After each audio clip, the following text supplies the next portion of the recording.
ఉదయం లేచి బైబిల్ పట్టుకుంటున్నారా? రాత్రి పడుకునే ముందు బైబిల్ పట్టుకుంటున్నారా? దేవుని వాక్యానికి చోటు లేకపోతే బిడ్డలారా, మనం ఏమాత్రం కూడా దేవుని రాజ్యాన్ని చేయలేము. ఇంతకుముందు నువ్వు బాగా బైబిల్ చదివి కదా, ఇప్పుడు ఎందుకు చదవలేకపోతున్నావు? ఇంతకుముందు బాగా దేవుని వాక్యాన్ని ధ్యానించదు కదా, ఇప్పుడు ఎందుకు చేయలేకపోతున్నాం?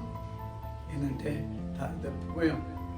మనము దేవుని వాక్యాన్ని నిర్లక్ష్యం చేసేస్తున్నాం. నేర్పండి మీ పిల్లలకి, మీ పిల్లలకి దేవుని వాక్యం నేర్పండి. మీ భార్యకి దేవుని వాక్యాన్ని చదవమని నేర్పండి. ఇదిగో మీ కుటుంబానికి దేవుని వాక్యం నేర్పమని చెప్పండి. ఇదిగో మీ ఇంట్లో పెట్టండి దేవుని వాక్యం. ఇక్కడ ఏం పెట్టాం మేము? శబ్దలేదు. ఏం పెట్టాము అక్కడ? స్టీఫెన్ కూడా ఎయిర్పోర్ట్ ఉందట పెద్దగా. ఏముందండి?